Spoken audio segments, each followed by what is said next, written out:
And now that becomes something like a divine pattern. And I believe there's wisdom in that because, again, most of the time that I've been wrestling with this sort of thing, I've always been looking at the opposite. I haven't been studying good, I've been studying evil. Because evil is easier to believe, especially after the 20th century. It's like, I think you have to be blind not to think about the things that happened in the 20th century as evil.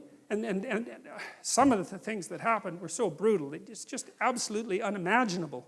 And, well, unless you imagine it. And it's right there, it's part of the historical record. And then I think, well, if there's something that's that terrible, it indicates as clearly as anything can that there's also something that's its opposite, and that's whatever it is that's the farthest away possible from that outcome. Now, that doesn't mean we can exactly say what it is, because it's easier to grip, in some sense, what it means to torture and break and hurt, and not to be able to conceptualize so clearly how you would have to act if you were acting in the exact opposite manner.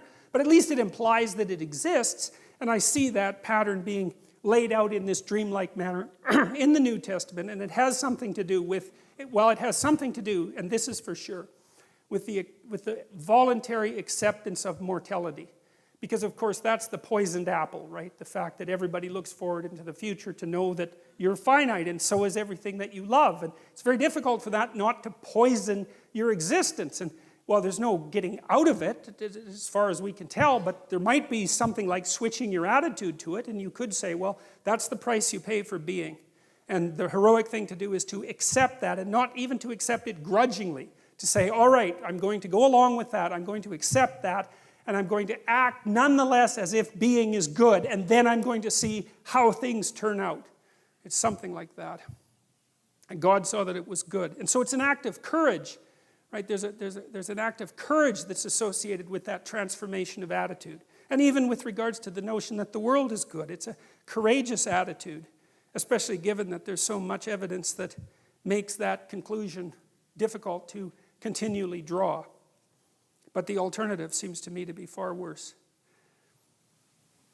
So there's God again with the sun behind him, because he's associated with the solar consciousness, and he's creating all these strange, wonderful creatures, and you know, it's a, and people say, well, you know, the idea of God as an old man in the sky, let's say, that's primitive. It's much more better to think about it as a, much more better? Jesus.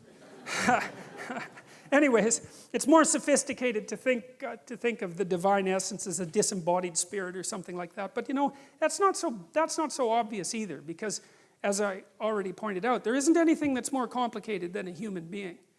And so the idea that the divine is something that's at least as complicated as a human being strikes me as something that's actually quite reasonable. And I know it's a metaphor, although I don't know to what degree it is a metaphor, and it's also something that's embodied. And that's also a very interesting notion, you know, because it's become increasingly obvious as we've tried to do such things as produce artificial intelligence, that it's very difficult to produce an intelligence or perhaps a consciousness that isn't embodied in some manner.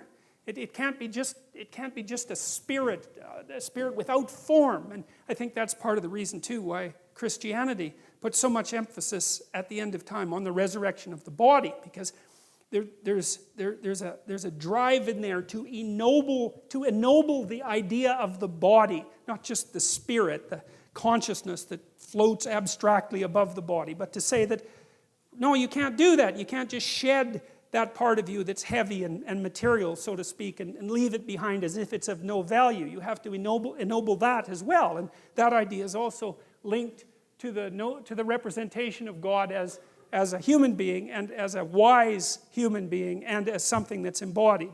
And so, at least from the metaphorical perspective, I don't think it's reasonable just to brush your hands across it and say, well, that's primitive. Because I don't think it is. I don't think it's primitive